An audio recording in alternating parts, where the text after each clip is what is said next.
ನೀತಿ ಕಥೆ ಆಮೆ ಮತ್ತು ಹಂಸಗಳು. ಒಂದು ಅರಣ್ಯದಲ್ಲಿ ಒಂದು ಕೊಳದಲ್ಲಿ ಒಂದು ಆಮೆ ವಾಸಿಸುತ್ತಿತ್ತು.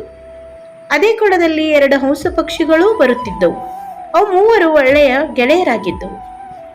ಮುಂದೊಂದು ದಿನ ಬೇಸಿಗೆ ಕಾಲ ಬಂದಾಗ ಕೊಳದಲ್ಲಿಯ ನೀರು ಬತ್ತಿ ಹೋಗುತ್ತಿದ್ದವು. ಆಗ ಆಮೆಗೆ ಬಹಳ ಚಿಂತೆಯಾಯಿತು. ತನ್ನ ಸಮಸ್ಯೆಯು ತನ್ನ ಮಿತ್ರರೊಂದಿಗೆ ಹಂಚಿಕೊಂಡಿತು. ಆಗ ಹಂಸ ಪಕ್ಷಿಗಳು ವಿಚಾರ ಮಾಡತೊಡಗಿದವು. ಎರಡು ಹಂಸ ಪಕ್ಷಿಗಳು ಆಮೆ ಹತ್ತಿರ ಬಂದು ಹೇಳಿದವು, ನಾವೊಂದು ಕೋಲು ತರುತ್ತೇವೆ. ಕೋಲಿನ ಎರಡೂ ತುದಿಗೆ ನಮ್ಮ ಬಾಯಿಯಿಂದ ಒತ್ತಿ ಹಿಡಿದುಕೊಂಡಿರುತ್ತೇವೆ. ನೀನು ನಡುವಿನ ಸ್ಥಳದಲ್ಲಿ ನೀನು ನಿನ್ನ ಬಾಯಿಯಿಂದ ಜೋರಾಗಿ ಒತ್ತಿ ಹಿಡಿಯಬೇಕು, ಮಾತನಾಡಬಾರದು. ನಿನಗೊಂದು ಕೆಟ್ಟ ಅಭ್ಯಾಸ, ಬಡಬಡ ಮಾಡುವುದು, ಅದು ನೀನು ಮಾಡಕೂಡದು ಎಂದು ಹೇಳಿದವು. ಮೂವರು ಆ ಕಟ್ಟಿಗೆಯನ್ನು ಬಾಯಿಂದ ಹಿಡಿದುಕೊಂಡು ಆಕಾಶದಲ್ಲಿ ಹಾರತೊಡಗಿದವು. ಹಾರುತ್ತಾ ಹಾರುತ್ತಾ ಒಂದು ಊರಿನಿಂದ ಇನ್ನೊಂದು ಊರಿಗೆ ಹೊರಟವು.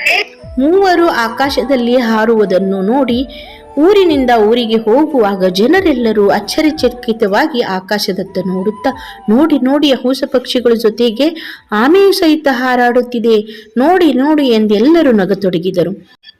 ಈ ಮಾತನ್ನು ಕೇಳಿ ವಟವಟ ಸ್ವಭಾವದ ಆಮೆಯು ಆ ಜನರನ್ನು ಬೈಯಬೇಕು ಎಂದು ತಾನು ಆ ಕಟ್ಟಿಗೆಯಿಂದ ತನ್ನ ಬಾಯನ್ನು ಬಿಟ್ಟಿತು. ಆಗ ಆ ಕೋಲಿನಿಂದ ಕೆಳಗೆ ಅಪ್ಪಳಿಸಿ ನೆಲಕ್ಕೆ ಬಿದ್ದಿತು. ತನ್ನ ಪ್ರಾಣವನ್ನು ಕಳೆದುಕೊಂಡಿತು.